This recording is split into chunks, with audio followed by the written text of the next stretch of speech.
everybody, I'm Zenith variant GAY25, although my friends call me Zenith Warrior Princess, the cutest of ghost buns, and welcome to the Midnight Combo Pack, where I discuss 2 games I've completed recently in my backlog.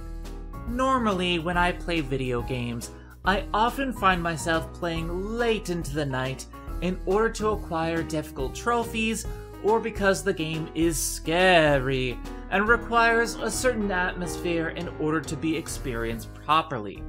I've done this a few different times with Resident Evil, where I waited until after midnight in order to be properly scared by the game. However, today is a different story. Today we're taking a look at 2 games that represent opposite ends of the spectrum. One is a game I completed so that I would never have to look at it ever again, and the other is a game I completed because I desperately wanted more, and even the additional content still wasn't enough. These games are my hell and heaven respectively, so turn down the lights, grab some popcorn, and light some stress release candles in the background, because today we are taking a look at Dante's Inferno and A Hat in Time. This is the Midnight Combo Pack. Let's dive on in.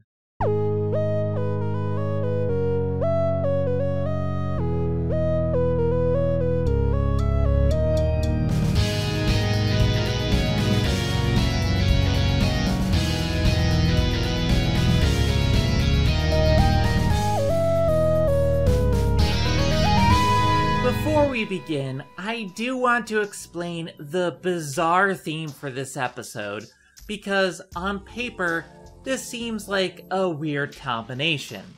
You see, at the very beginning of every year, I decide on a direction for game completion.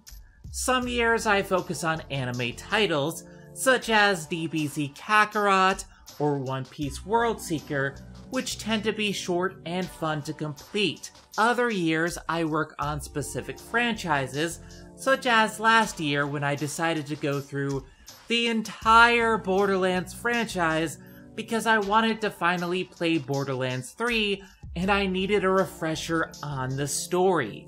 I wouldn't recommend completing them all back to back if you don't have a lot of free time. These games take ages to complete, and I only barely finished them all in 1 year's time. Well, except for the latest Borderlands 3 DLC, because they just keep adding more to the game.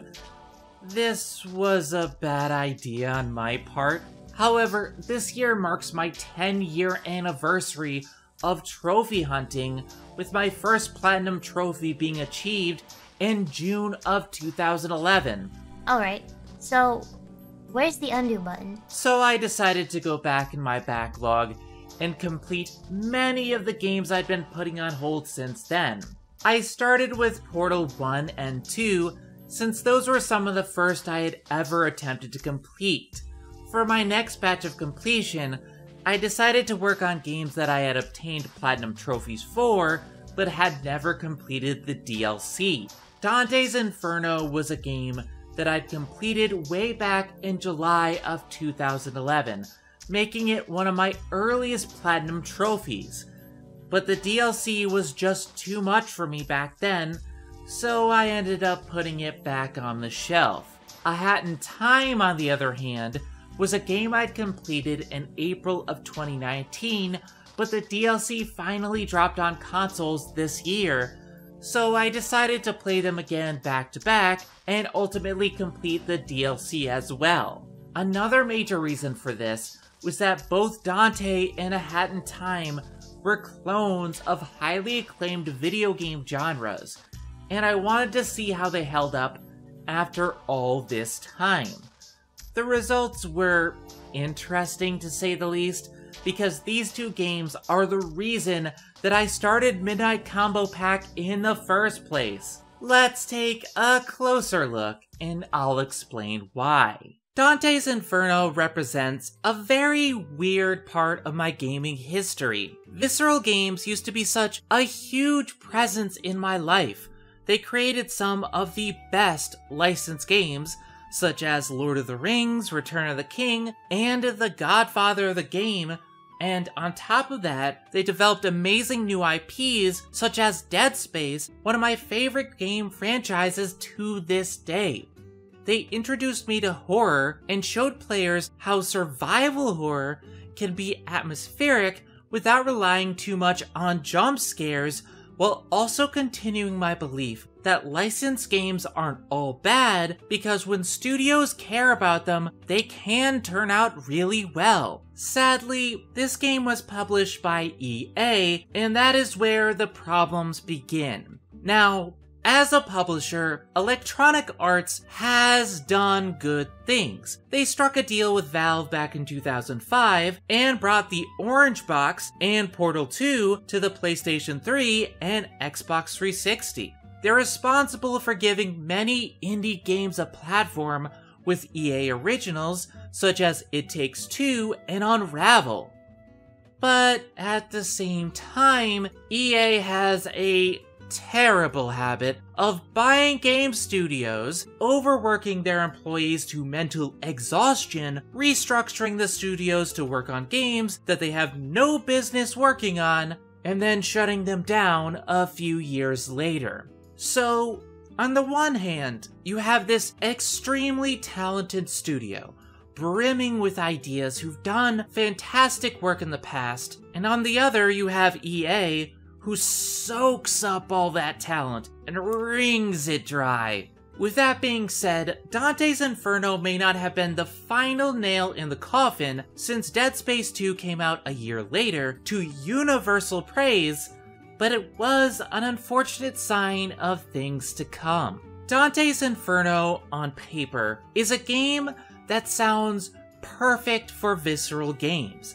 It's a licensed product, and they've proven in the past that they care about the licenses they work on. In addition, Dante's Inferno deals with horror in many aspects, which they already proved they know how to do properly. Dante's Inferno is adapted from a well-known poem that takes us on a journey through hell, demonstrating the punishments that befall sinners and explaining the structure of the underworld. With Visceral at the helm, I could totally see this as a horror game as you make your way through the circles of hell and do your best to survive.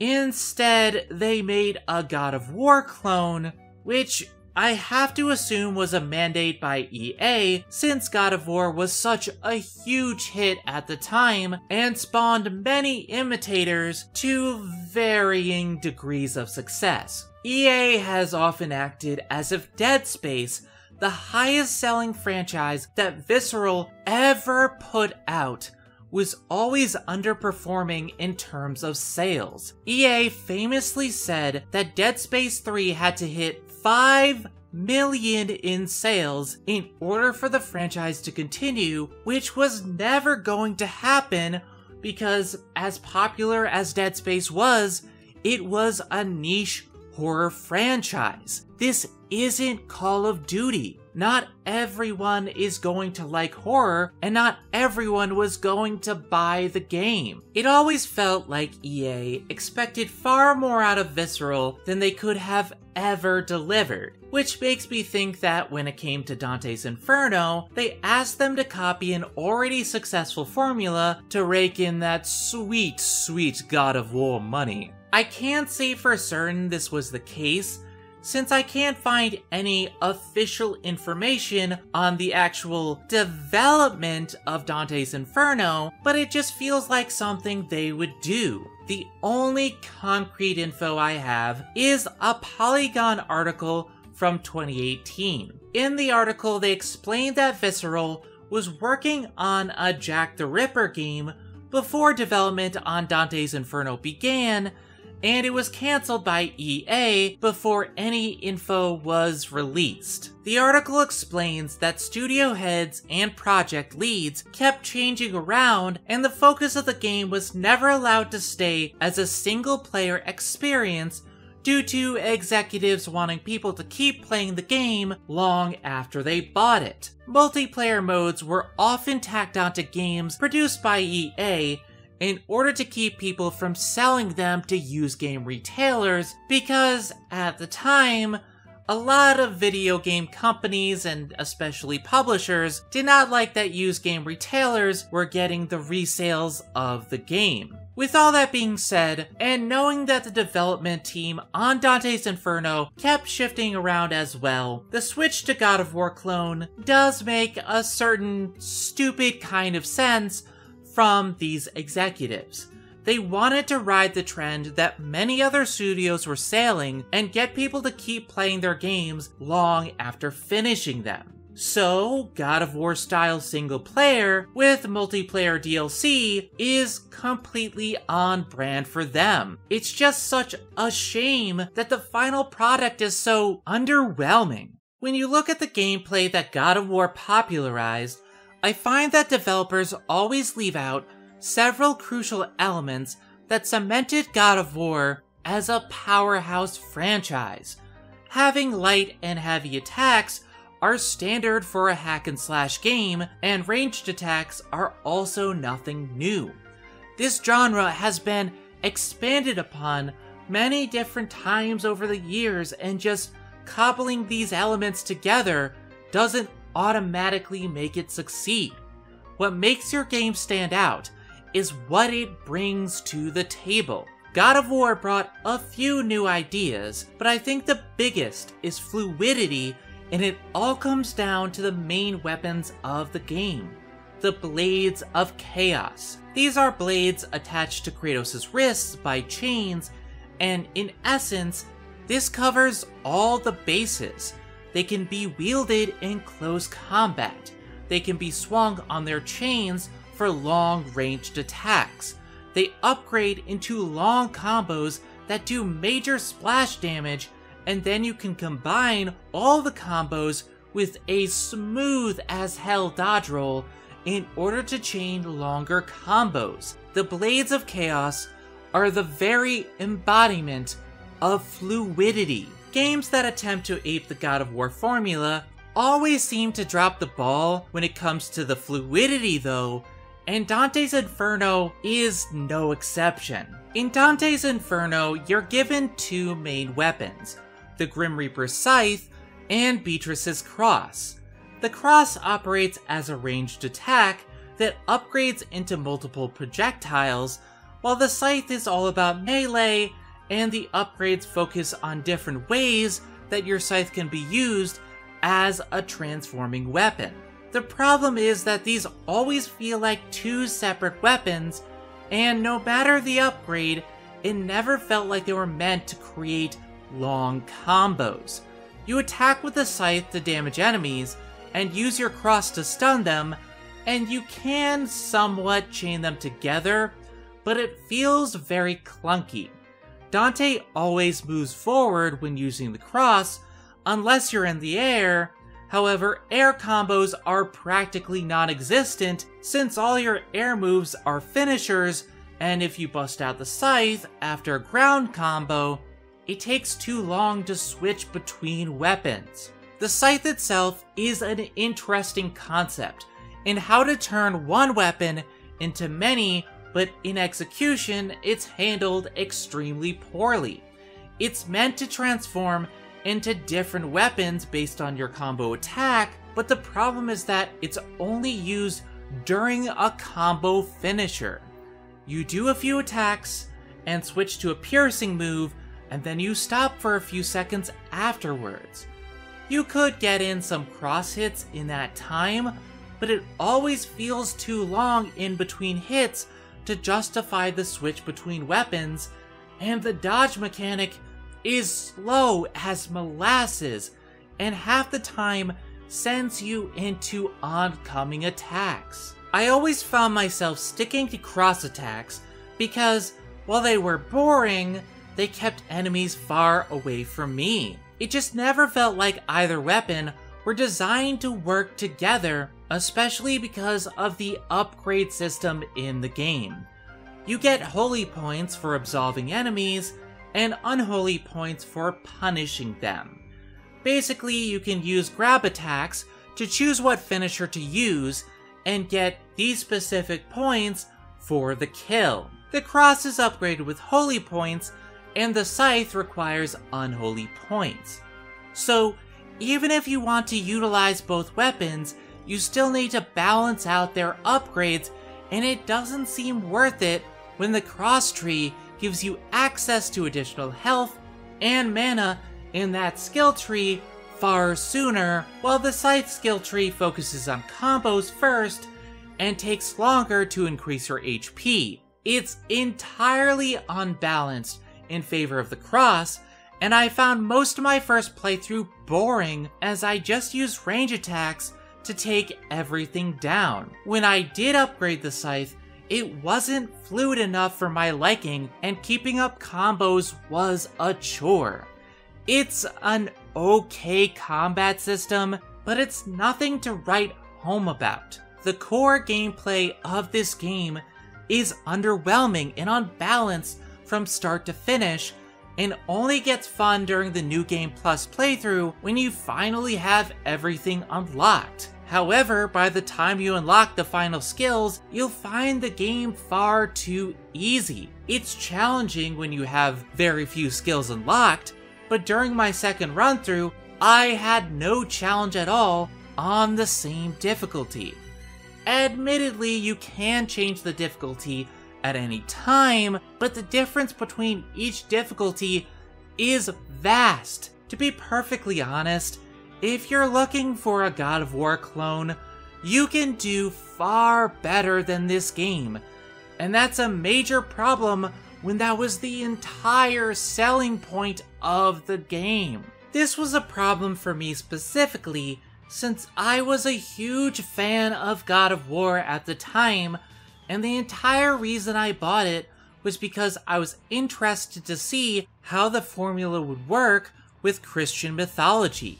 I don't remember much of my first playthrough, but I do remember thinking it was a decent game with easy trophies and enjoyable enough for the time I put in. At the same time, I knew it was missing something, but I couldn't quite put my finger on precisely what it was. The truth is, Dante's Inferno lacks the heart of God of War, and I think a large portion of this lies in the question of why they chose to ape this formula in the first place. While I haven't found any concrete info on the development of the game, I did find a making of video.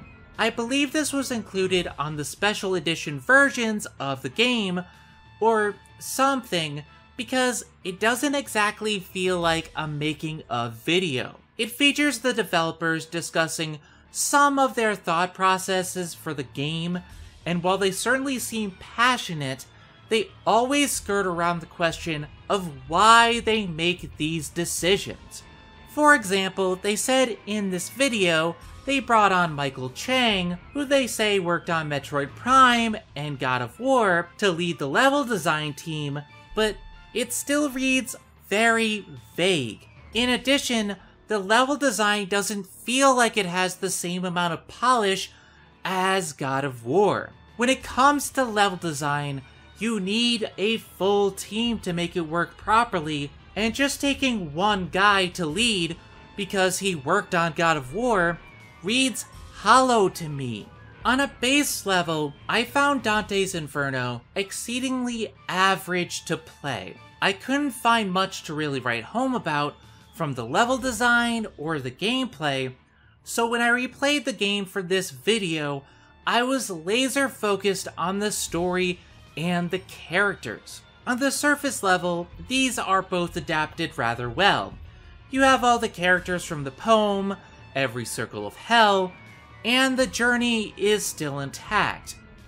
At the same time though, so many liberties are taken to make this feel like Dante's Inferno in name only. I'm going to save most of this discussion for my eventual should you complete this on the game, but so much has been changed that I have to wonder if the developers even cared about this license. Keep in mind, this isn't the core Dead Space team here. By this point, Visceral was split into 4 separate studios. There was the main studio, EA Redwood Shores, that had been rebranded to Visceral Games, but there was also Visceral Melbourne, Visceral Montreal, and EA Vancouver. While the main studio still had a hold of the main talent, the rest of the talent had been shuffled around from department to department as they worked on different games. In the Polygon article, they even mentioned team members being shifted off of the Ripper to focus on Dante, and then returning back to the Ripper to find it a completely different project. So I'm torn on who to blame in this case. I can't tell if it was EA mandate to change things, if the shifting leads on the project caused it to change from the intended vision that the developers wanted, or that the developers just didn't fully understand the text of the poem. It's frustrating, because none of these behind-the-scenes articles and videos and Wikipedia entries give me an exact idea of why they decided to change it.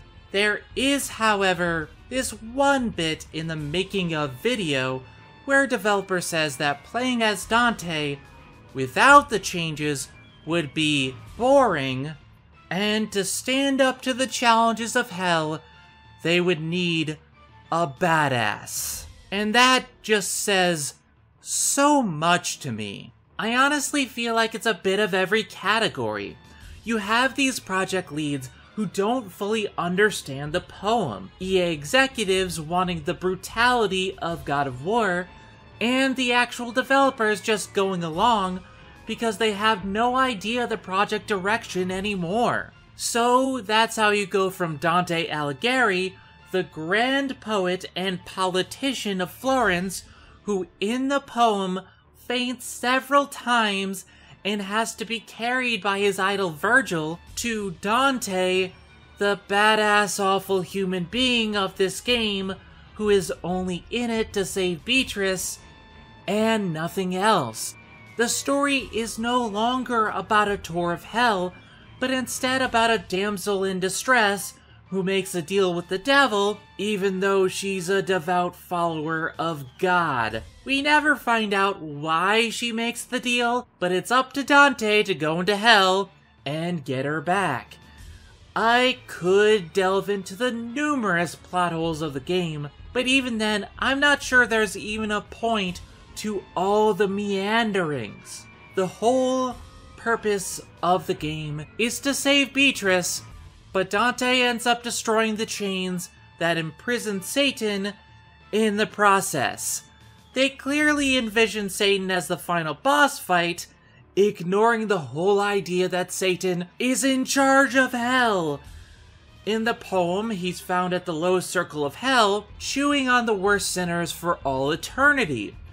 In this game, though, he's chained up and bound with the final circle as his prison, which does not make any sense if you're familiar with Christian mythology. On the way to Lucifer, you learn just what an absolutely awful person Dante is. He's committed every single sin and had his backstory changed so that he fought in the Crusades and committed every atrocity known to man. They said in the making of video that he's not a good person, but he's redeemed by the end, and I want to know what they were smoking, because that doesn't happen in this game.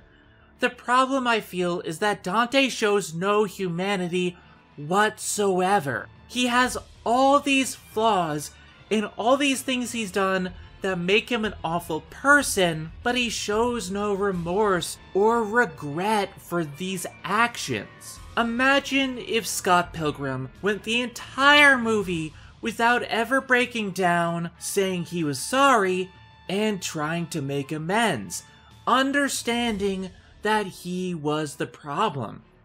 That's Dante. He's not attempting to change, and when he says he's sorry at the very end, and that he belongs in hell, it rings hollow because he doesn't show any feeling of regret for his actions. He's not sad because he did these things, he's sad that he's being punished for them. The key points that they keep bringing up in the making of video is how brutal and disturbing the game is, but they skip over the humanity of Kratos, who they were clearly aping with this main character. Say what you will about Kratos, he was bred as a warrior, and only thinks about bloodshed and combat. He revels in it, and in many ways, he's an extremely awful human being, and has committed many horrible deeds.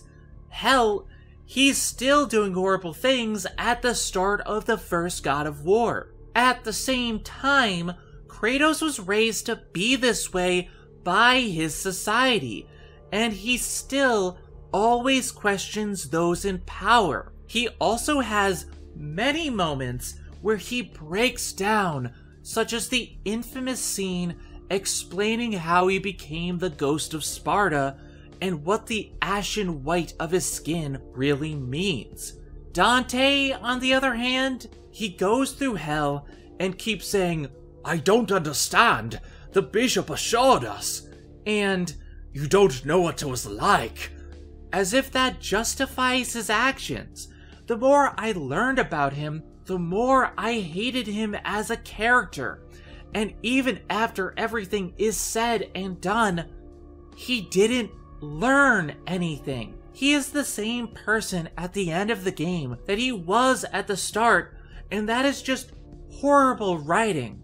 When he says that he belongs in hell, this is supposed to be some supreme sacrifice that allows Beatrice to escape hell and be saved by an angel, but there's nothing about this that works. Then, when he defeats Satan, I actually sympathize with the fucking devil more than him, because at least the devil was loyal to his fellow fallen angels, and Dante gets off with a slap on the wrist while Lucifer is still imprisoned here.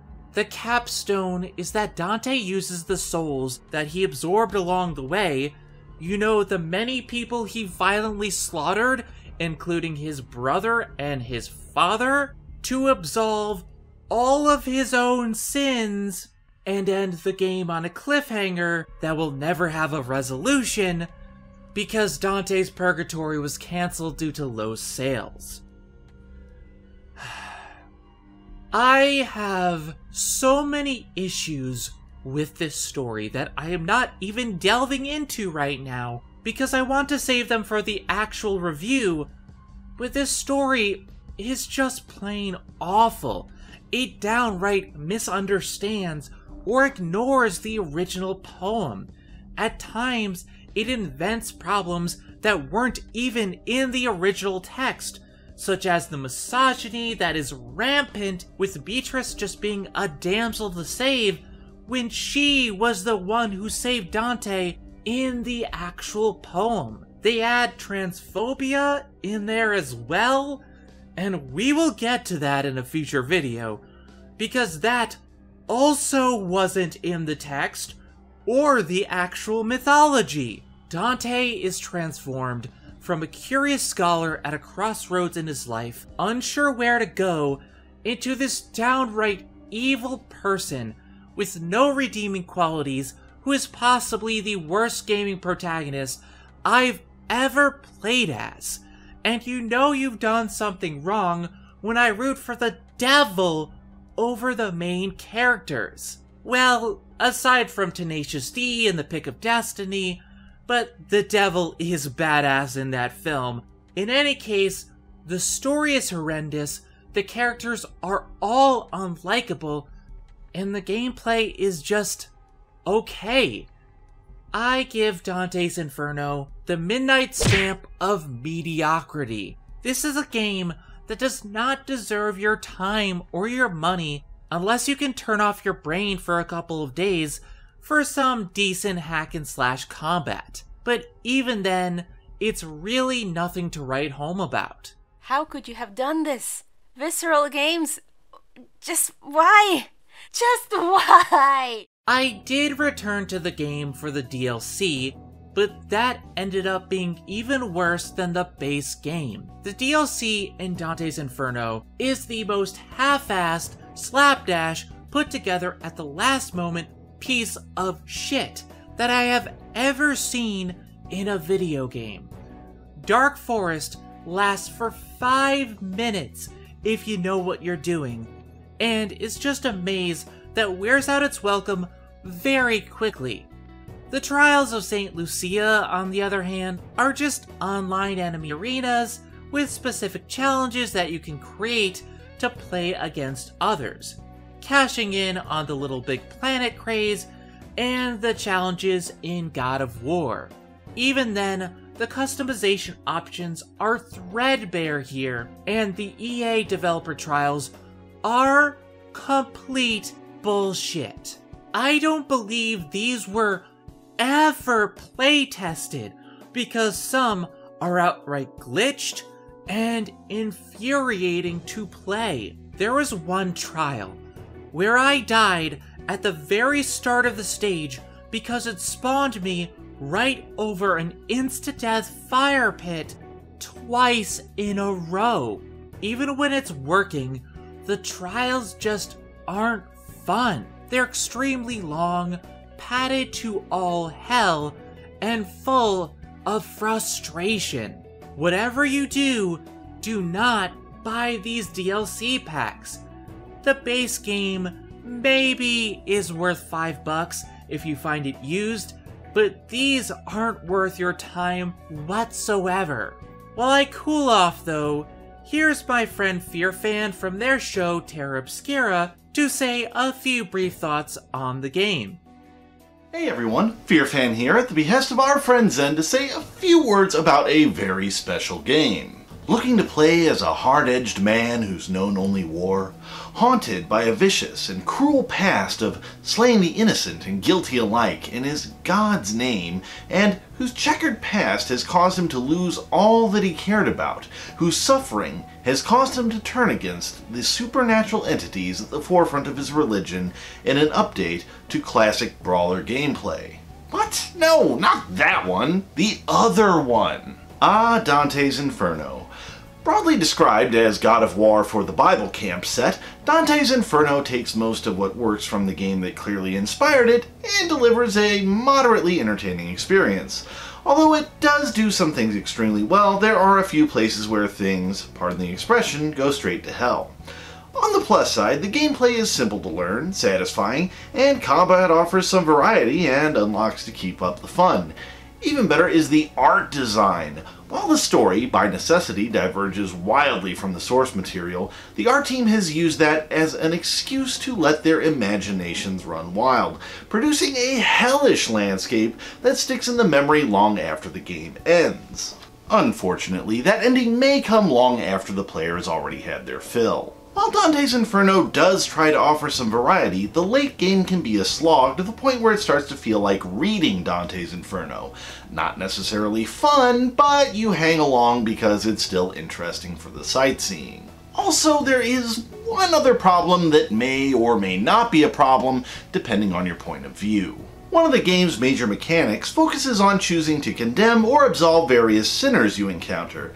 The thing is, some of the things they are condemned for can be kind of touch and go. For example, if you're going for a full condemnation playthrough, you may be forced to condemn a rape victim or someone whose big sin was being transgendered. Likewise, full absolution means letting some pretty heinous individuals off the hook. Beyond that, the implications that some folks were condemned to hell at all is disturbing. Personally, I think that it was intentional and maybe meant to set up a sequel in which an unfair god would be the antagonist, but that never materialized, and because of that, we're left with exactly what we were given. Final analysis. If you're looking for a fun, old-school God of War ripoff and prepared not to overthink things too much, then give it a shot. Anyway, that's my piece, and now, back to Zen.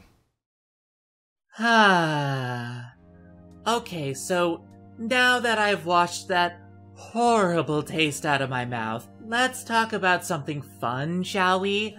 A Hat in Time is one of the best Collect-a-thon platformers that I've played in recent years, and I desperately yearn for more games like this.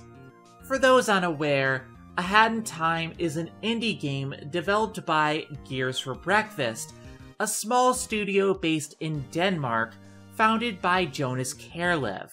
After graduating from college in 2012, with a master's degree in computer science, Jonas launched his dream project for a video game. He felt that there was an ongoing shortage of 3D platformers at the time and created a Kickstarter to create something akin to the platformers of old.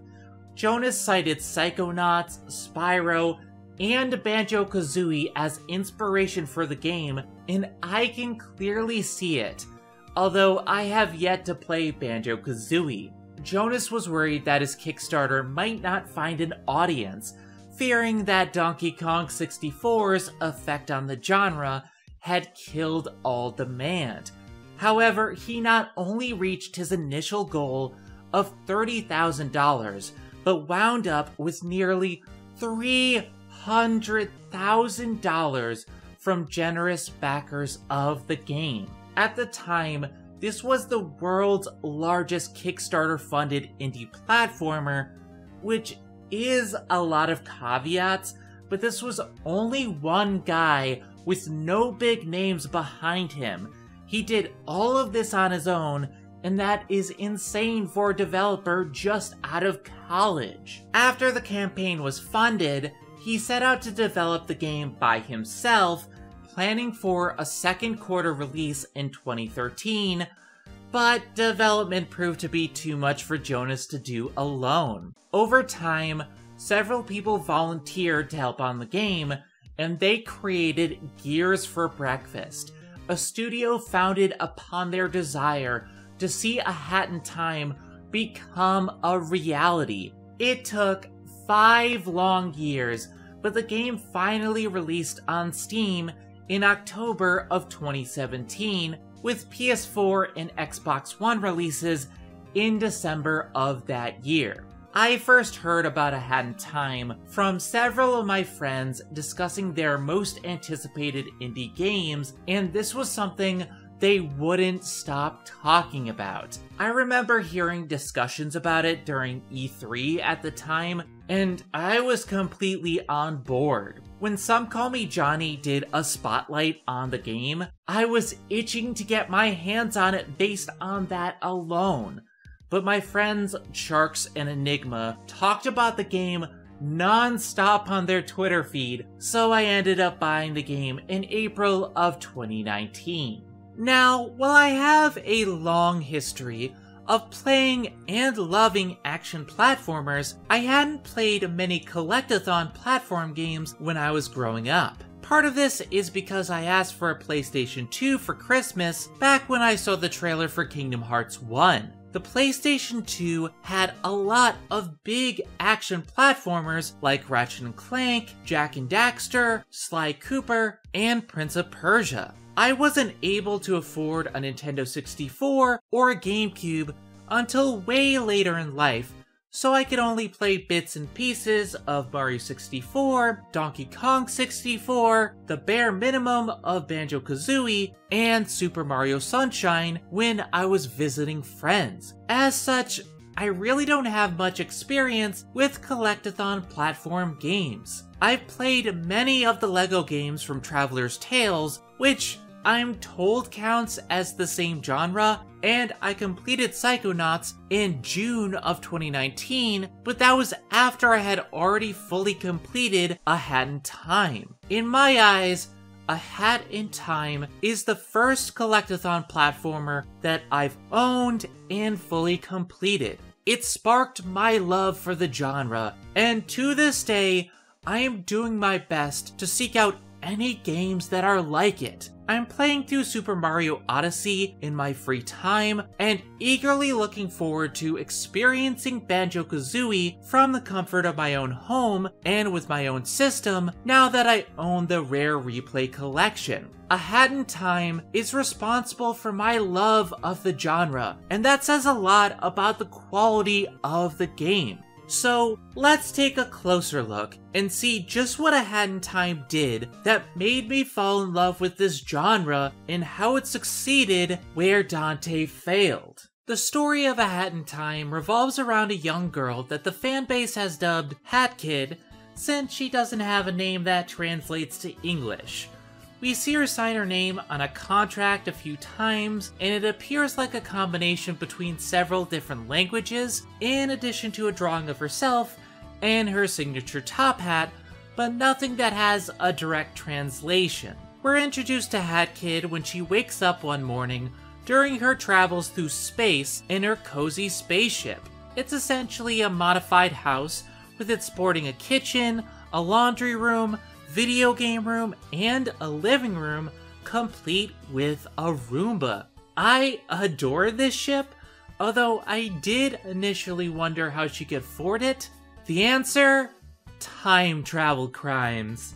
Yes, her ship is fueled by timepieces that can mess with the flow of time. In any case, she checks that her fuel supply is full and notes that she's halfway home after a long journey. However, the spaceship is stopped by something, and she hears someone knocking on the window of her spaceship. She discovers that the person knocking is a member of the Mafia who has come to collect a toll, since everyone pays a toll in Mafia Town, especially flying boats.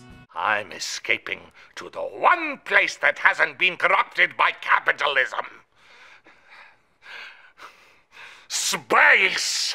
So that was a fucking lie. Hat Kid refuses to let the Mafia goon inside, so he breaks through the window and immediately is sucked back out by explosive decompression, along with Hat Kid. Now, I assume that Hat Kid can breathe in space because she's an alien, but man, that Mafia goon must be really good at holding his breath.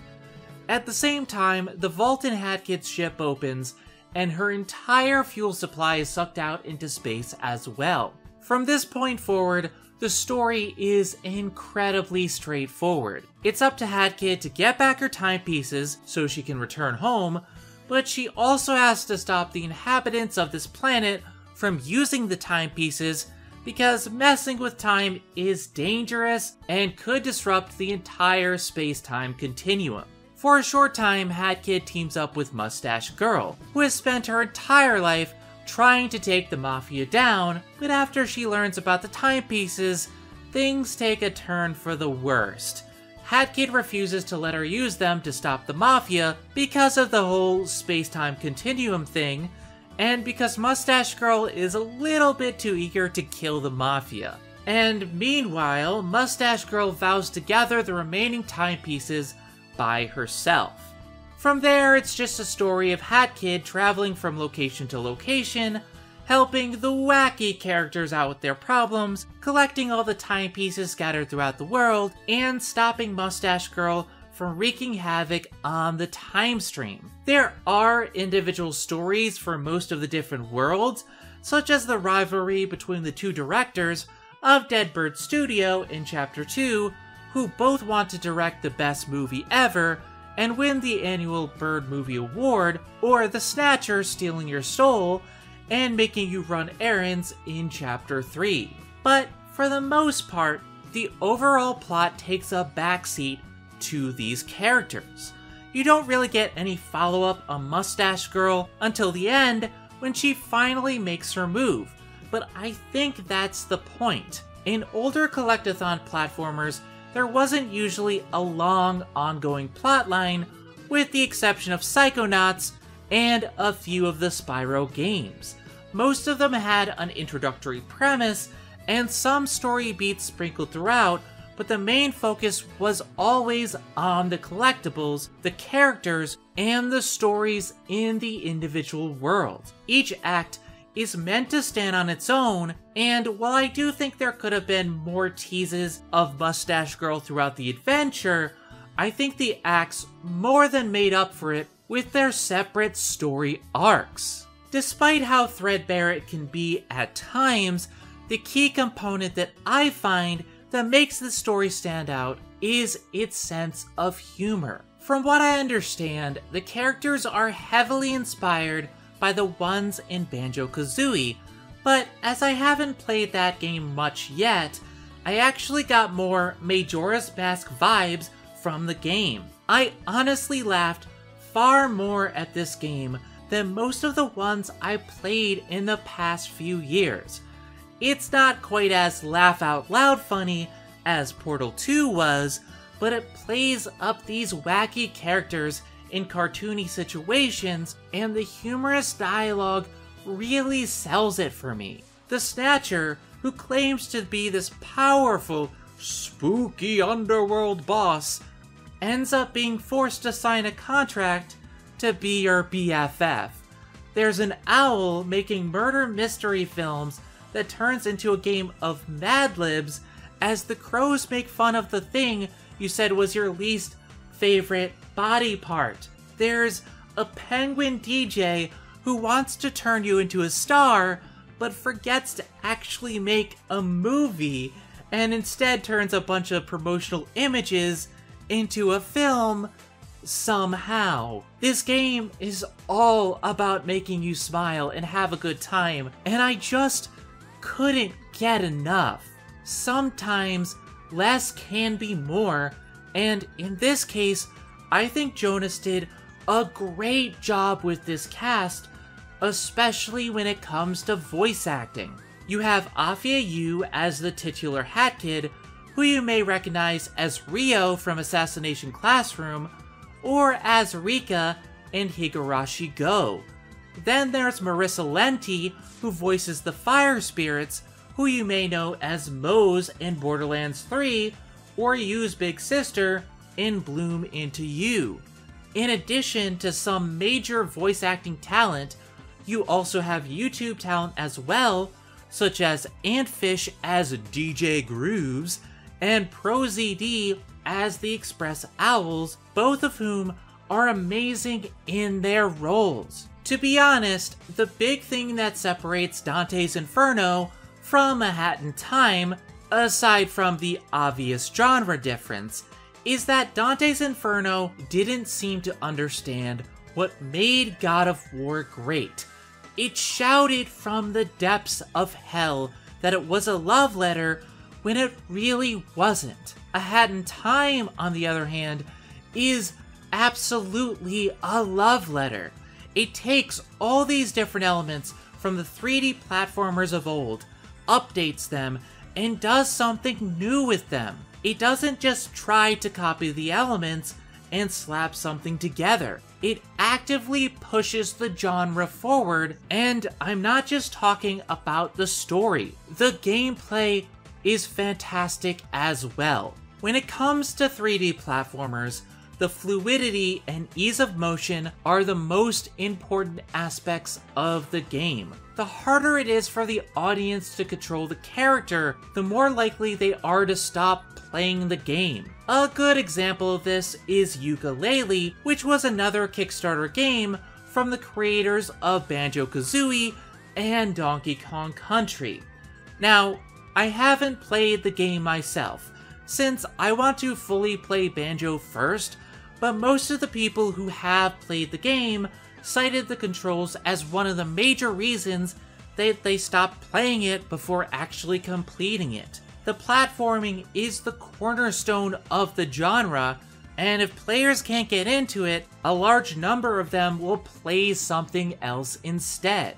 With that being said, Hat Kid runs circles around a large portion of their competition. She has a regular jump, which is pretty good, but she can also double jump at any time to get some great height and distance. She can run up walls for a brief period of time, and she also has Mario's wall jump to jump in between walls. It can be a bit hard to pull off in tight spaces, but it functions perfectly well and can lead to some truly interesting platforming. In addition, Hat Kid has a dive maneuver, which gives you great distance but can be cancelled at any time for more precise platforming. She even has Sonic's homing attack, although it can be a little finicky, which, to be fair, I remember Sonic's being as well. You can buy badges from the creepy-ass badge vendor, which give you more abilities to use, such as an umbrella to save from fall damage, a magnet to help you gather collectibles, or a projectile laser beam. In addition to all of this, one of the main collectibles in the game are balls of yarn, which Hat Kid can use to make new hats, which also have unique abilities, much like the mask did in Majora's Mask. The sprint hat acts the same as the bunny hood, the brewing hat lets you blow up obstacles in your way, and the ice hat lets you do a ground pound that breaks through certain objects or launches you to faraway ledges. You can even switch hats on the fly, which allows you to quickly use different abilities without hurting the pace of the gameplay. Having all of this at your disposal at once makes for some amazing platforming segments. Then there are the time rifts, which are pure platforming challenges you unlock as you get more timepieces. I adore every single one of these blue time rift challenges, and I wish there was more in the game. I had so much fun during these sections, and Hat Kid was mostly a joy to control. Is it as polished as, say, Super Mario Odyssey? No, not really. I had my share of annoying deaths and had to retry quite a few sequences that required a bit too much precision for this particular control scheme, but you have infinite lives, so it never frustrated me all that much.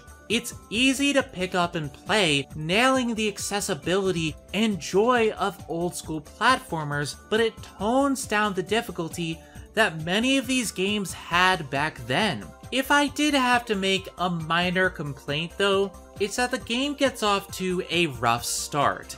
The first two levels are far too easy and short, and that made it hard to return to as I was writing this review. I feel like they could have made the first level a bit more challenging, even if it is the tutorial, since I finished it far too quickly, and the first boss fight isn't exactly a boss per se. You just fight a bunch of mafia goons, which all go down quickly with homing attacks or hits from the umbrella that you steal from the head goon.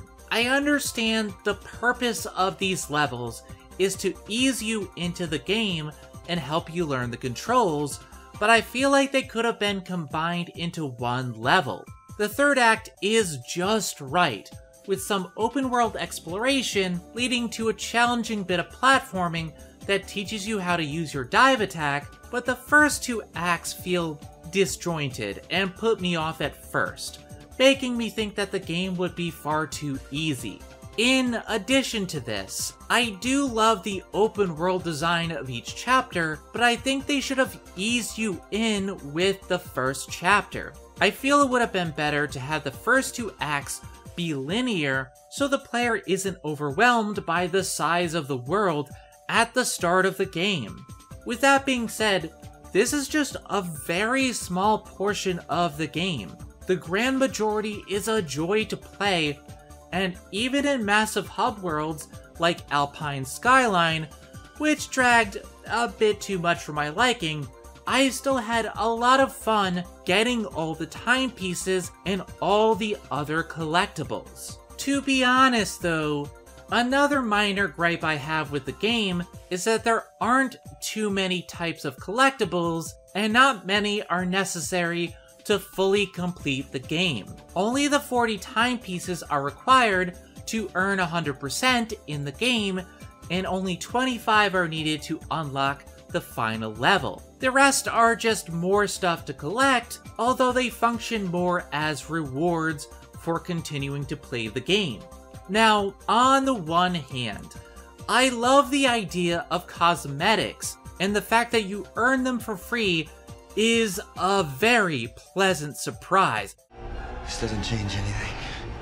At the same time, so much of the random stuff in the world is useless. There are far more balls of yarn than needed to make all the hats in the game. Yes, this makes the game more accessible, but it also means there's just a ton of extra yarn that does nothing in the base game. Even with these minor gripes, I highly enjoyed A Hat in Time for so many reasons. The story, humor, characters, and gameplay are wonderful, but the main bit that stood out to me was the music. A Hat in Time is now one of my top video game soundtracks of all time. It is that damn good. The OST was composed by Pascal Michael Stiefel, who to this day only has one other game composition credit to his name. I'm shocked since he did such a fantastic job with A Hat in Time. The spaceship theme was composed by Grant Kirkhope as a guest piece, but other than that, this was all Pascal, and it freaking slaps. I give A Hat in Time the midnight stamp of approval. Much like Portal 1 and 2, it is a worthy game to add to your collection, and I highly recommend it. When it comes to A Hat in Time's DLC, it's yet another triumph, since while it took far longer to complete than I initially expected, I ended up feeling mostly satisfied. The first DLC, Seal the Deal, is broken up into two different segments, Arctic Cruise and Death Wish. Arctic Cruise is a brand new chapter where all the characters from the base game go on a much needed vacation aboard the SS Literally Can't Sink, God I love this game, whose name is taken as a challenge by Hat Kid, who proceeds to ram the ship into an iceberg. The DLC brings us 3 new acts on the cruise ship, which are all fairly similar, but different enough from the base game. Instead of hunting for timepieces, you look for shards of broken timepieces, help out with tasks around the cruise ship, and help the crew escape from the sinking ship. Altogether, this part of the DLC is rather short, mostly because it doesn't have a plot to focus on. There's also a few more time rifts, but the grand majority are purple rifts, which I'm not that fond of. Yes, they give some really interesting backstories with the storybook pages, but they can be a pain to navigate, especially the Deep Sea Rift in Arctic Cruise. The game does mitigate this by giving you an assist mode that you can toggle to give you more health and time, which is an inclusion I absolutely love. I do feel rifts in the future could benefit from saving collectibles, so the focus is put back on pure platforming. And please, give us more blue time rifts, because those are my favorite, and there simply aren't enough of those in this DLC. Seal the Deal also gives you a co-op mode, but unless you're playing on PC, it is completely and utterly broken. PC players get full split-screen co-op, which makes things run smoothly, but on consoles, the camera only focuses on and is only controlled by Player 1. Player 2 will just be left behind, even with the auto-teleport mechanic, since the camera is still not on them. Even worse is that the camera will jerk out for Player 1 so it can point to the general location that Player 2 is at, which is not only annoying, but it also made me a tad motion sick at times. The co-op does give you an additional character to play as with Bow Kid, though you can also play the entire game with her if you have a complete save file. She has the exact same moveset as Hat Kid, but I do enjoy the design and I'll most likely play my second run as Bo-Kid when I review the game for Should You Complete This. With all that being said, the second half of Seal the Deal makes up for all the issues with the DLC. Death Wish takes the entire base game and reimagines it as new content. The basic premise is that Snatcher is upset that you're still hanging around as his BFF, so he rearranges the levels, adds new challenges, and makes everything way harder to complete.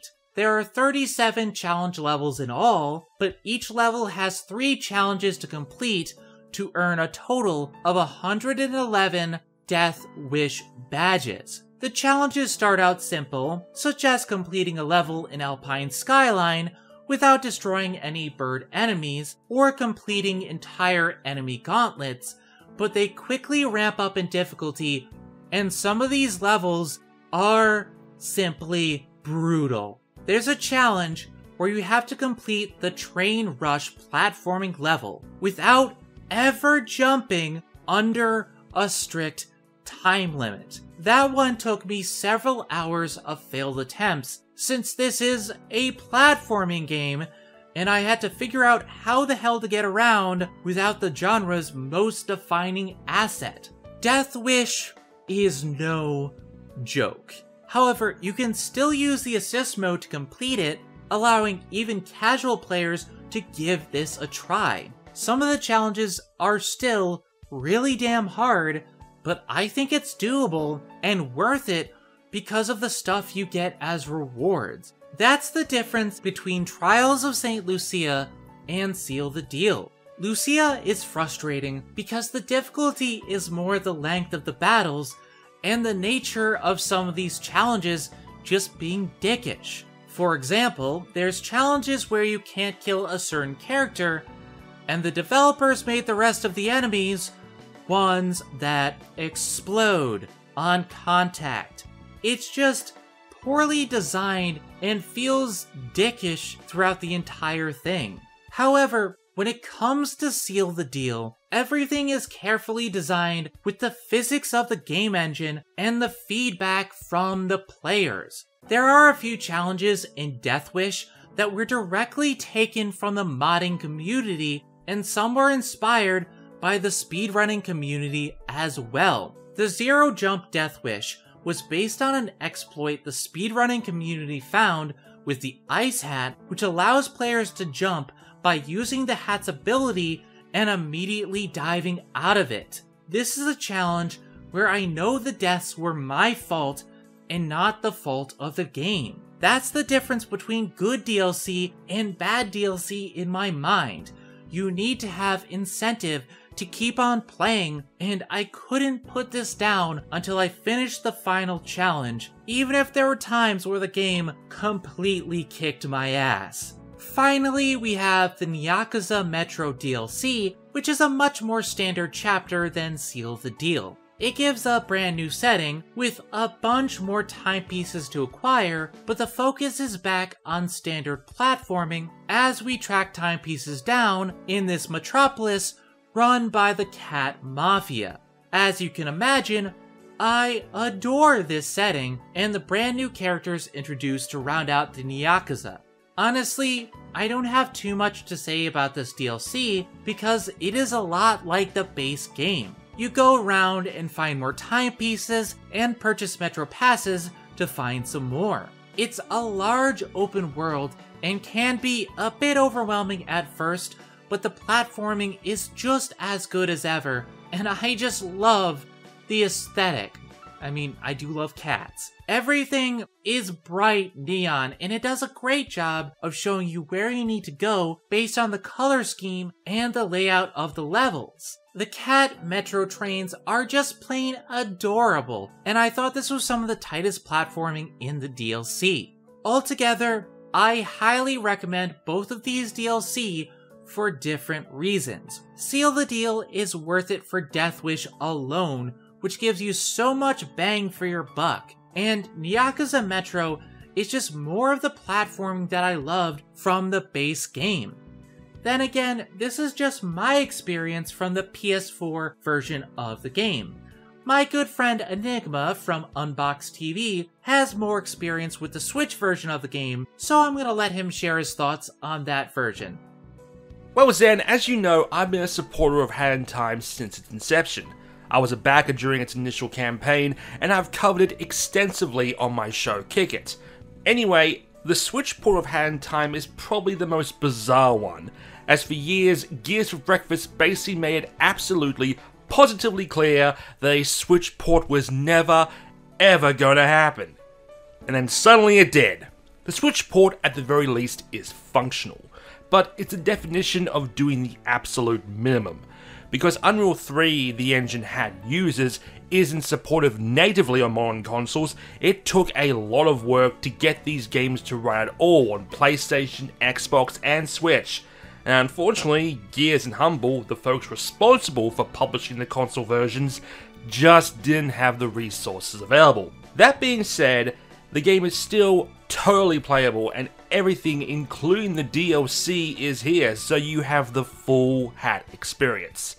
However, like the other consoles, the co-op has no split screen, which sucks as you're able to use a single Joy-Con in co-op mode. With that being said, this is definitely a gem of an indie game, and while it's not perfect, it has a special place in my heart, which is far more than I can say for Dante's Inferno. In any event, I'm Zenith Warrior Princess, the cutest of ghost buns, saying that not all games are worth staying up past midnight for, but many of them are. Don't forget to like, comment, and subscribe, and if you like what you see, don't forget to hit that bell to get every notification and help me feed the bunnies. Have a good one, everybody. Hello everyone, Editor Philip here. I'd just like to thank you all for watching this episode of Midnight Combo Pack, and I'm really sorry for the wait on this one. On top of the video itself being a long one, November and December have been incredibly busy months for the whole crew for one reason or another. We'll have an update video for 2023 ready to go sometime in January, and if you don't want to miss it, then feel free to subscribe to the Bun Squad if you haven't already. I'd also like to give a shout out to all of our current patrons, with a very special thanks to Kyle Huxtable, Raichu Overlord Ben, James Bevan, Seraphim, and our lovely second editor, Tifa, otherwise known as Gutslove.